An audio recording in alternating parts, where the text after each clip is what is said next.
Alhamdulillah, wassalatu wassalamu ala sayyidina Rasulillah Muhammad bin Abdullah wa ala alihi wa sahbihi wa man walah, wa la hawla wa la quwwata illa billah. Allahumma salli wa sallim wa barik ala sayyidina Muhammadin nurika sari wa madadika al-jari wa jama'na bihi fi kulli atwarina wa ala alihi wa sahbihi ya nur, amma ba'd. Hadratul muhtaramin yang kita muliakan, para habaib, para alim ulama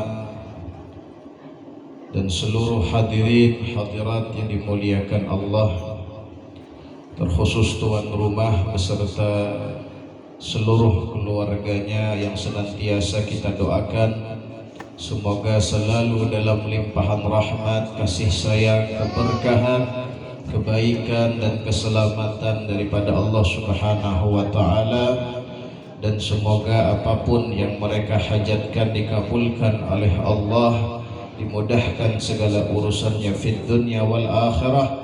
Dan kita pun yang mendoakan semoga apapun yang kita niatkan, apapun yang kita hajatkan, apapun yang kita inginkan dikabulkan oleh Allah Subhanahu wa taala. Amin ya rabbal alamin.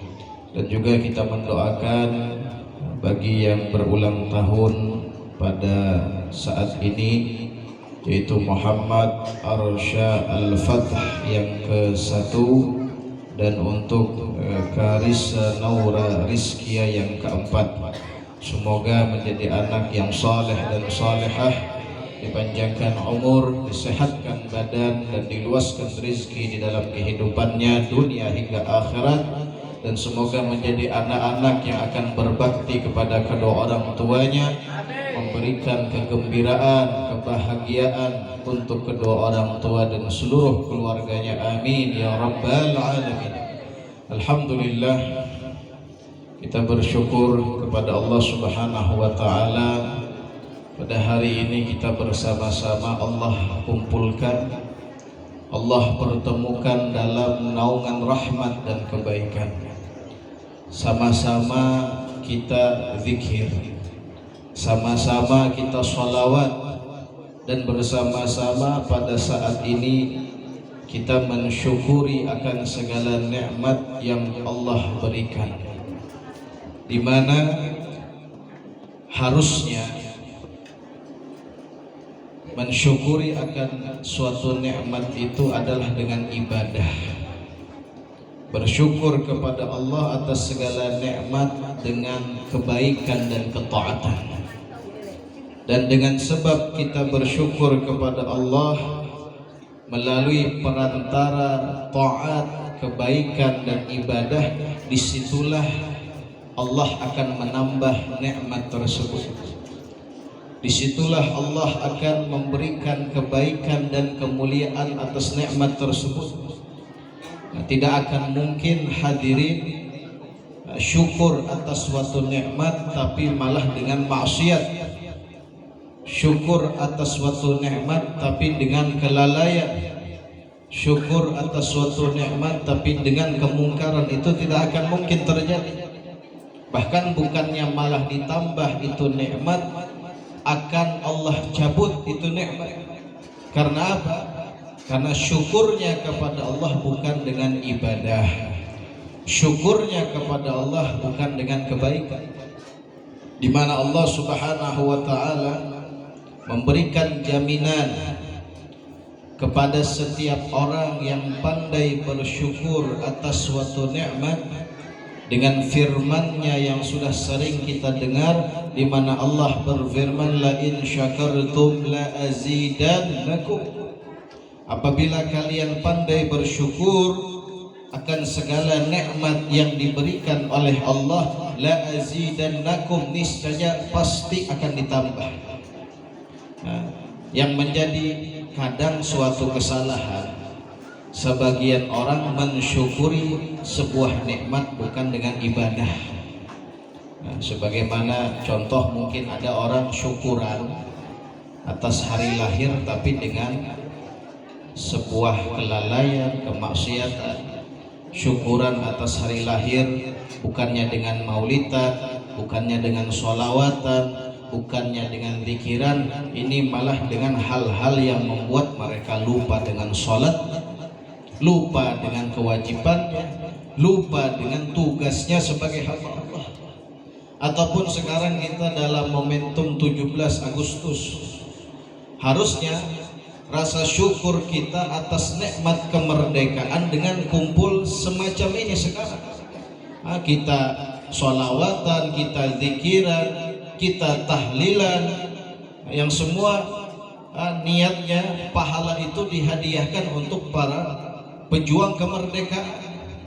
Bukan malah ketika syukuran atas nikmat kemerdekaan yang dilakukan malah kemaksiatan, malah menjadikan orang tidak lagi sholat, tidak lagi peduli dengan ibadah, tidak lagi melakukan kewajibannya sebagai hamba Allah.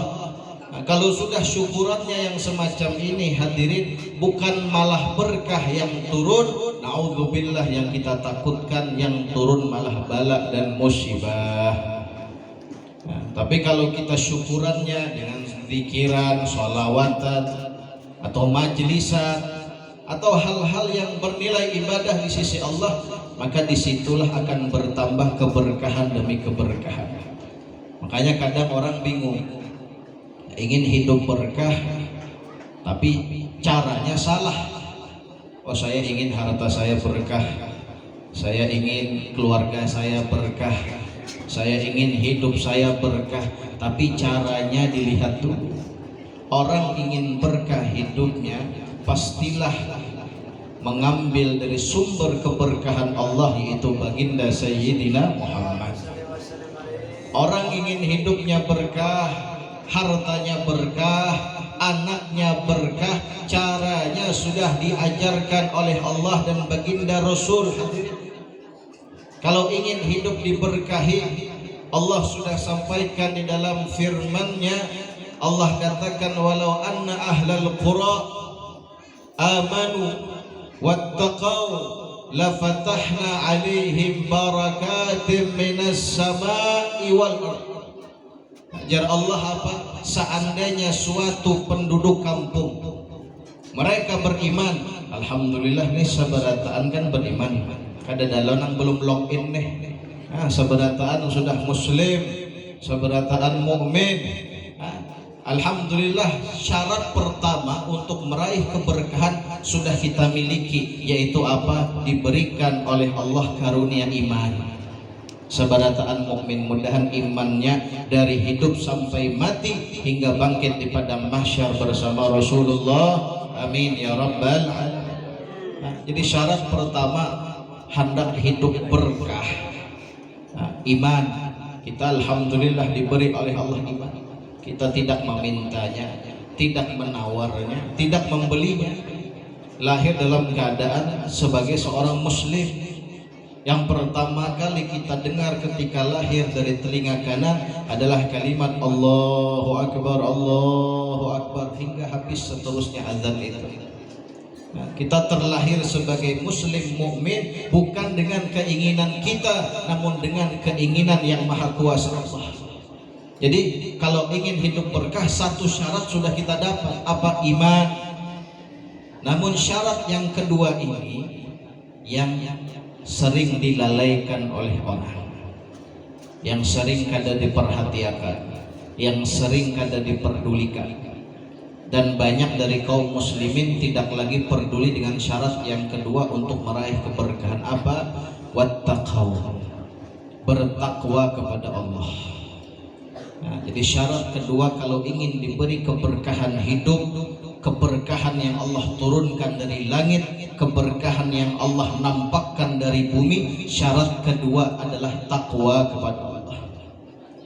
Jadi syarat pertama iman, syarat kedua takwa. Dan syarat kedua ini kalau tidak dijaga menjadikan terancamnya yang pertama, yaitu iman.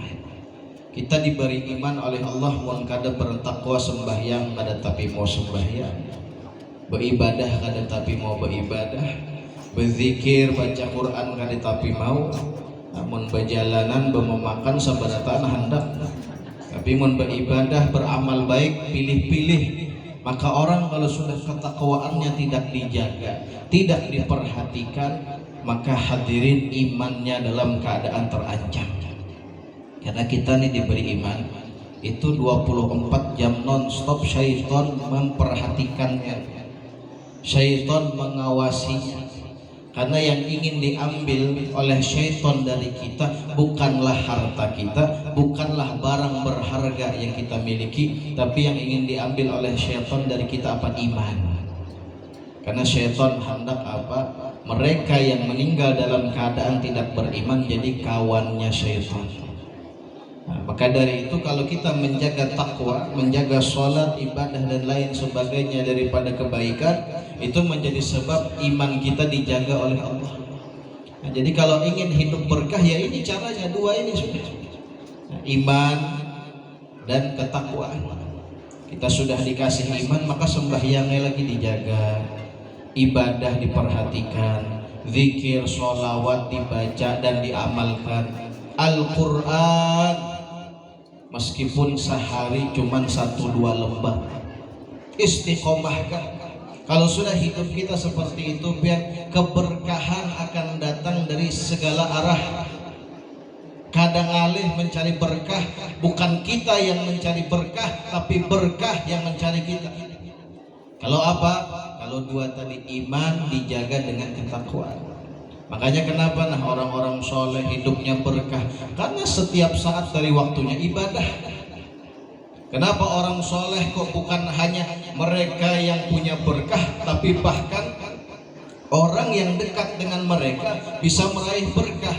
Karena itu tadi, baru bangun guring sudah yang dibaca doa. Bangun tidur ingatnya langsung dengan Allah. Ada kita kan bangun guring langsung mencari HP. Ya, bangun guring langsung membuka Facebook, bangun guring langsung membuka YouTube, bangun guring langsung masuk Instagram. Kada ingat lagi, kada usah bebacaan, bersikat gigi bisa kada ingat. Tapi mereka orang-orang saleh ketika membuka mata langsung ingat Allah, ataupun ketika ingin memejamkan mata yang diingat Allah, hendak guring bebacaan, baca zikir subhanallah walhamdulillah Allahu Akbar. Zikir yang dibaca, baca doa sebelum tidur, ayat kursinya, bismillahirrahmanirrahimnya sebanyak 21 kali. Nah, jadi ucapan terakhir yang diucap, perbuatan terakhir yang diperbuat adalah apa? Zikir dan ingat kepada Allah. Kadang teguring itu gara-gara apa? Keasikan menonton YouTube, teguring. Atau haratan main HP kada sadar lagi, tepacul dari tangan HP mendebuk ke muka. Tapi mereka seperti itu. Mata terbuka ingat dengan Allah, mata ingin dipejamkan ingat Allah, makanya berkah. Jadi mun kita hendak hidup kita berkah, anak-anak kita berkah, harta kita berkah, maka caranya dua tadi. Iman kita hendaknya disempurnakan dengan ketakwaan. Alhamdulillah, biar kita hendak berbuat baik, beribadah kadang alih, kadada yang menghalangi, kadada yang mencegahnya, kadada di antara kita hendak sembahyang salang dihadang orang pakai parang kadada, hendak bersedekah ditangati orang kadada. Artinya berbuat baik dengan mudah, yang susah itu kitanya yang belum punya rasa cinta dalam ibadah. Makanya dari itu, kalau ingin hidup kita diberkahi, maka dua ini hendaknya kita lakukan, hendaknya kita hidupkan di dalam kehidupan kita. Iman kita dijaga dengan takwa, dengan salat, dengan ibadah. Makanya Sayyidi Al-Habib Muhammad bin Salim bin Hafid, ayah daripada guru mulia Sayyidi Al-Habib Umar, itu ketika Habib Umar masih kecil, dari kecilnya sudah diajak ke masjid 1 jam sebelum subuh. Jadi lagi halusan senang nih, nanang banyak iran lo menapak nih, napak hadrah, ada menapak kawan mah. Nah itu dah 1 jam sebelum subuh sudah dibawa ke masjid sambil mengantuk-ngantuk. Akhirnya Karena setiap hari seperti itu ada para habaib yang melihat, habaib sepuh. Kata mereka, ya Habib, anak pian ini masih kecil. Ibarat setengah jam sebelum azan itu sudah bagus. Ataupun seandainya bangun ketika azan kemudian sholat itu pun sudah bagus bagi seorang anak kecil yang umurnya seperti anak pian. Tapi kenapa kau malah 1 jam sebelum subuh sudah dipaksa untuk bangun, dipaksa untuk ke masjid ikut ibadah bersama ayahnya? Apa kata Al-Habib Muhammad? Kenapa saya bedakan anak saya dengan yang lain? Kalau anak-anak yang lain mungkin ketika azan baru bangun ataupun seperempat jam sebelum azan baru bangun, namun anak saya 1 jam sebelum subuh sudah saya bangunkan, karena saya ingin anak saya akan menjadi orang yang berbeda dari yang lainnya, lebih unggul, lebih hebat daripada anak-anak yang lain. Dan sekarang terwujud. Siapa yang ada kenal dengan Habib Umar bin Hafid? Satu dunia kenal. Berapa banyak orang yang mendapat hidayah Islam hanya dengan memandang wajahnya. Orang bukan muslim mendapat cahaya Islam hanya dengan melihat wajahnya. Kita tuh hadatan gagalauan mau melihat kurihing sidin di video, hilang rasa galau itu. Sebuah wajah yang dikatakan oleh Nabi, idza ru'u dzukirallah. Kalau dilihat itu wajah mengingatkan kita dengan Allah. Karena setiap waktunya ingat dengan Allah, dari halus saja sudah sampai itu. Makanya dari itu hadirin hadirat yang dimuliakan oleh Allah Subhanahu wa taala, kalau kita ingin keberkahan hidup, kita sama-sama menjaga yang dua tadi. Kita jaga iman dengan ketakwaan, insya Allah berkah kehidupan kita dunia hingga akhirat. Dan kita pun mendoakan bagi yang berulang tahun dan juga yang berakikah, semoga menjadi anak yang saleh dan salehah, hidupnya diberkahi oleh Allah Subhanahu wa taala. Dan kita pun yang hadir pada saat ini mudahan barataan qabul hajat, sehat afiat, mudah segala urusannya dunia hingga akhirat. Ala mana wa salafana salihun wa ila hadratin Nabi Muhammad sallallahu alaihi wasallam. Al-Fatihah. Bismillahirrahmanirrahim.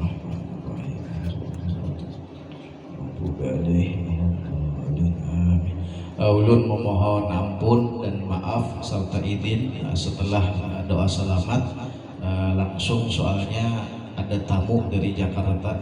Jadi sebenarnya tamunya itu sudah ulun atur jam 12 siang mendarat, tapi karena ada perubahan jadwal dimajukan dari maskapainya, jadi jam 10 tadi sudah mendarat. Jadi ini ulun hendak menemui tamu itu, karena insya Allah malam ini di majelis ulun di Cempaka itu bakal ada acara sholawatan bersama Gus Aldi dari Karawang.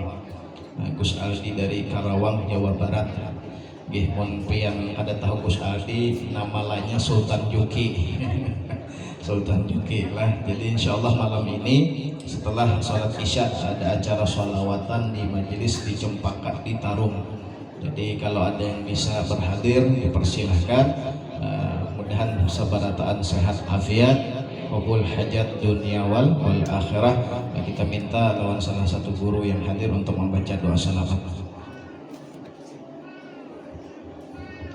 Amin. Bismillahirrahmanirrahim. Alhamdulillahirabbil alamin wassalatu wassalamu ala asyrafil anbiya'i wal mursalin wa ala alihi wa sahbihi wa barik wa sallam ajma'in. Sa'alnaka ya Rabb sihhatan qalbi wal jasad. Sa'alnaka ya Rabb sihhatan qalbi wal jasad. Sa'alnaka ya Rabb sihhatan qalbi wal jasad wa afiyatil abdani fi ahli wal walad wa dhul hayatin ma'a kamal istiqamah wa abda min al-hammi wal kibri wal riya'i wal udbi was sum'ah wa bisyu'nati wat tarafu'i fil majalisi wal makhafili wal hasad ورزقا واسعا حلالا وكثيرا يكون عمرها جرزا. اللهم انا نسالك سلامة في الدين وعافية في الجسد وزيادة في العلم وبركة في الرزق وتوبة قبل الموت ورحمة عند الموت ومغفرة بعد الموت. اللهم حون علينا في شكرات الموت والنجاة من النار والعفو عند الحساب. ربنا لا تزغ قلوبنا بعد إذ هديتنا وهب لنا من لدنك رحمة إنك أنت الوهاب.